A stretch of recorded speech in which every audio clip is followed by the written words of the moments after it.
व्यक्ति की बहन होती है, उसे नंद कहते हैं, वो उनके यहाँ ले गई थी।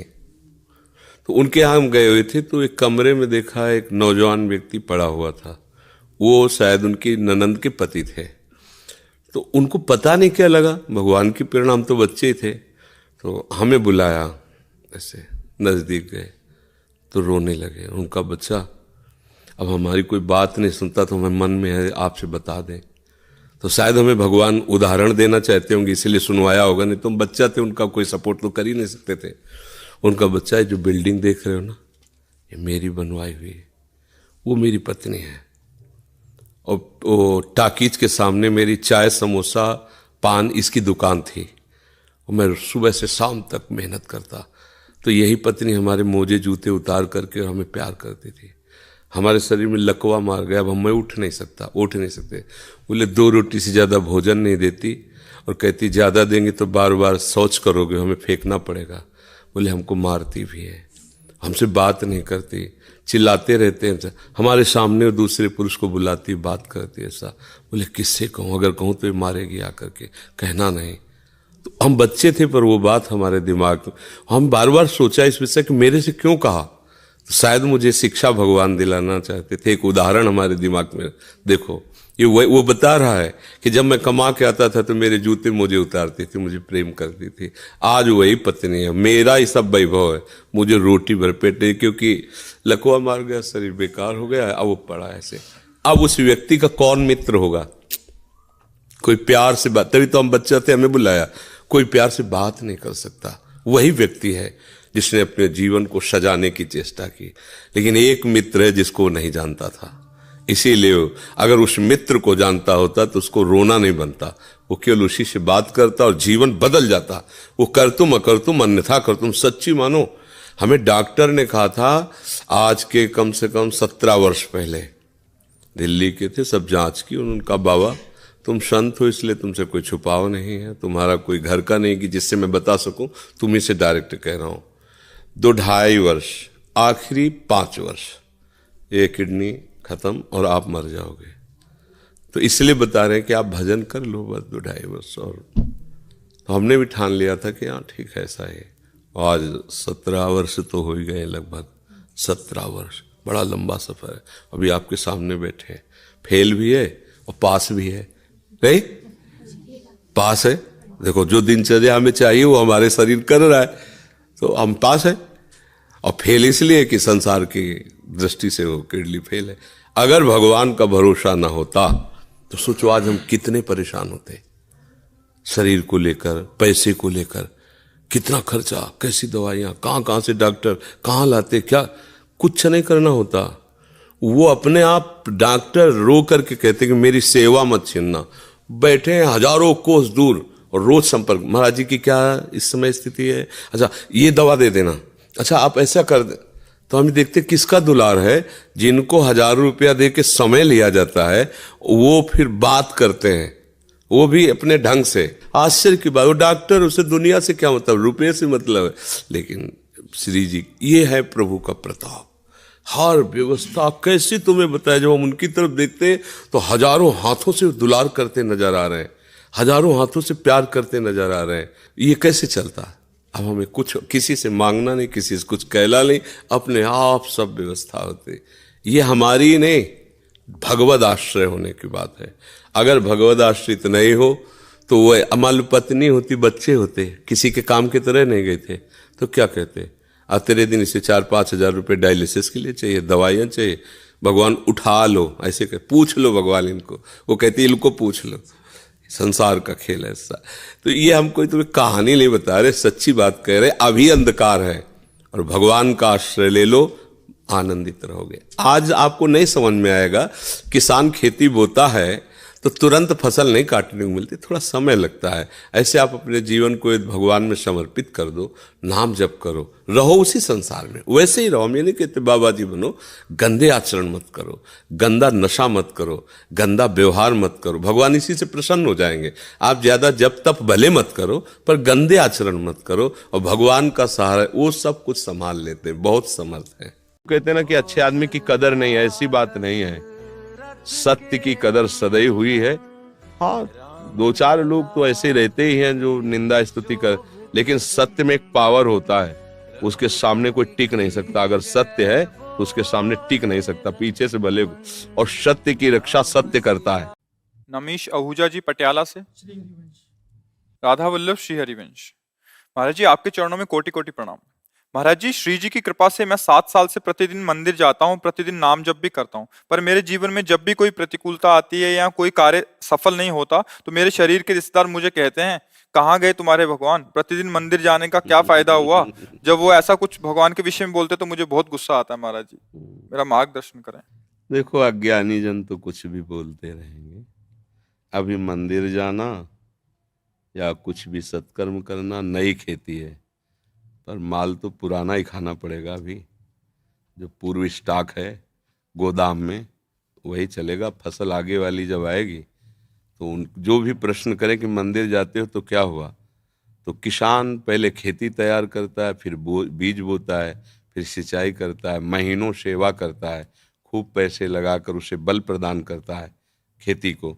फिर जाके जब राशि का समय आता है, जैसे निकल गया, अब 1 मन गेहूं बोने वाला 60 मन गेहूं उसी से काट रहा है।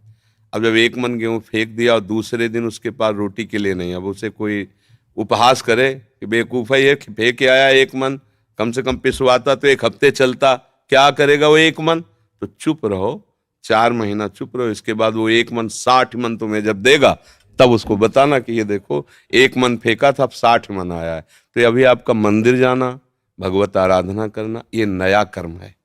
ये जब फलीभूत होगा तब तक पता नहीं वो देखने वाले रहें कि ना रहें क्योंकि कोई भी खेती तत्काल नहीं होती ना। तो इसलिए बच्चा, ये सत्कार्य है। सत्कार्य कभी व्यर्थ नहीं होता। जब असत कार्य नहीं बिना दंड दिए रहता तो सत्कार्य तुम्हें मंगल किए बिना कैसे रह सकता है। हाँ, ये जरूर है कि पूर्व जन्म के हमारे कुछ ऐसे कर्म हैं जो हमें भोगने ही पड़ेंगे। हाँ, तो इसमें कभी भगवान पे अश्रद्धा न करे। हाँ, उसको जैसे हम कई बार सत्संग में सुनाया है, उदाहरण से बात समझ में आ जाती है।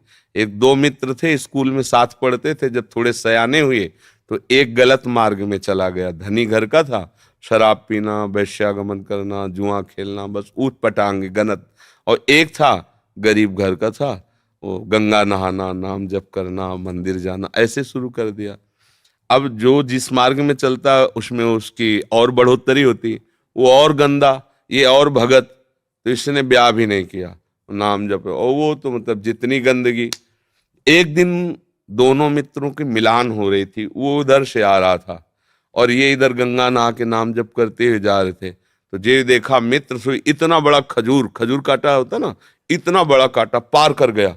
वो भगवान का नाम लेते हुए बैठ गए और वो लॉन्ग बूट पहने हुए नशे में एकदम। बोले, देख लिया तेरे भगवान ने क्या किया, पूरा जीवन हो गया ना गंगा नहाते हुए, अब क्या, देख देख मेरे पास वैभव, क्या कमी है।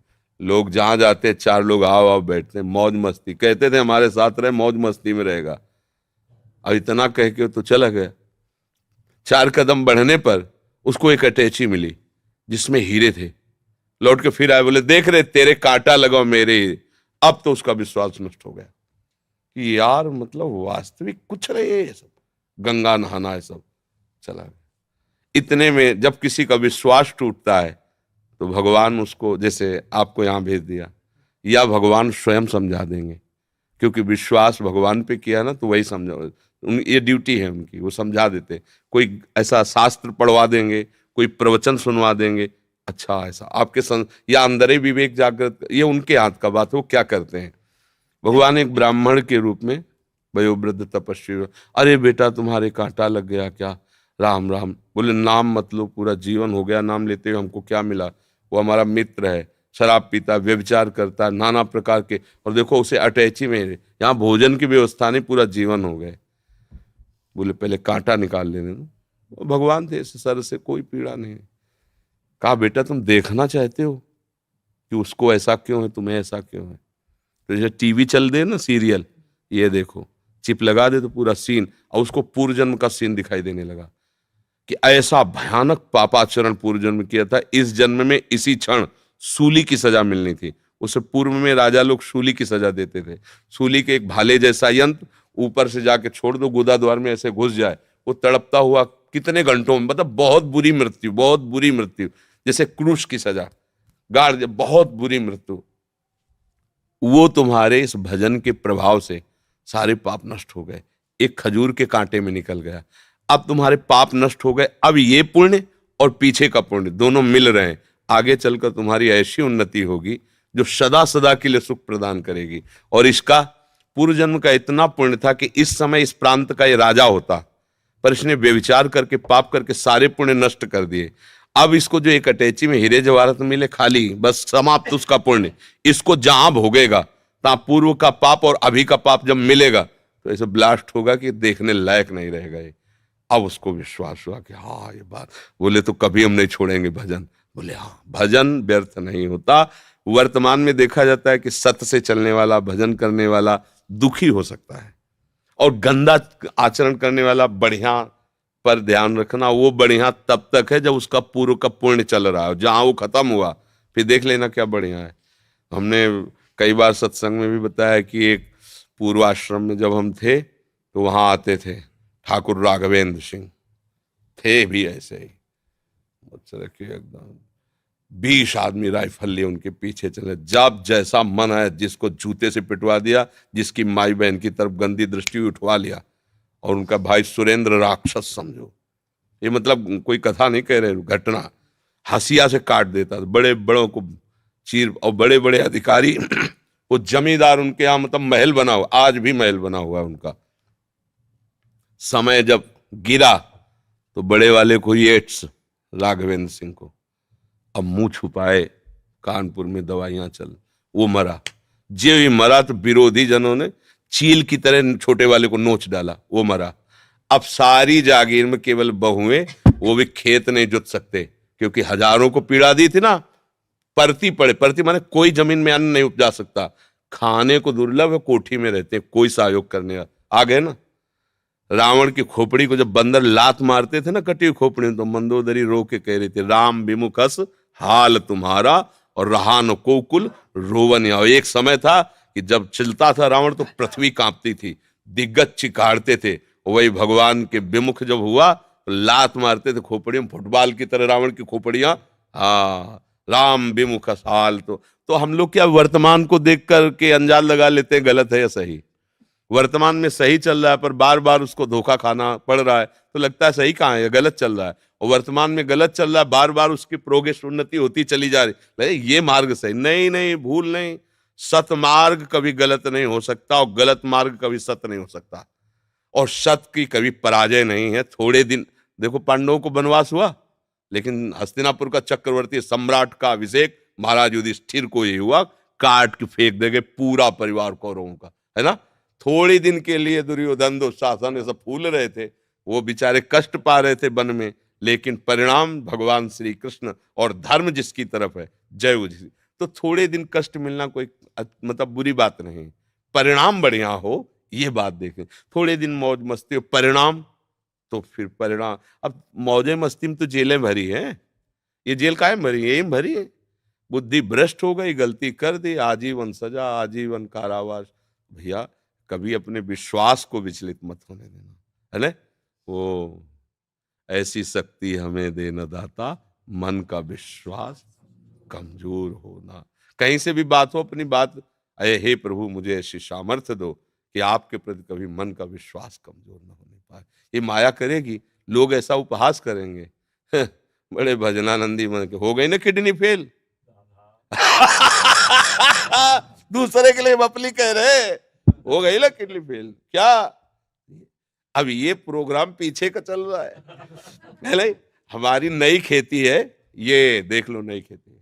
आप नौजवान राधा राधा ऑफिसर रैंक के लोग नौकरी छोड़कर बाबा जी बने बैठे, ये हमारी कमाई है, और ये हमारे पीछे की कमाई है। पूर्व जन्म का कोई पाप, माँ के गर्भ से ही ऐसी रचना की किडनी की कि अब जाकर कोई फेल हो गई। ये गर्भ से ही होता है, पॉलिसिस्ट किडनी डिजीज, ये एक रोग होता है जो माँ के गर्भ से इसकी रचना होती है, ये वंशानुगत आता है। तो किसी के कहने से क्या है भाई, सब संसार में अपने अपने मन से चल रहे, वो कुछ भी बोल सकते, भगवान को गाली दे सकते ले, भगवान को गाली दे तो किसी के मुंह में नहीं लगना, अपनी बात समझना है। बड़े भाग्यशाली हो जो तुम मंदिर जाते हो धर्म भाव में। शराब तो नहीं पीते होगे? हाँ, पीना भी नहीं। हाँ, कोई भी तो समझता, ठीक है।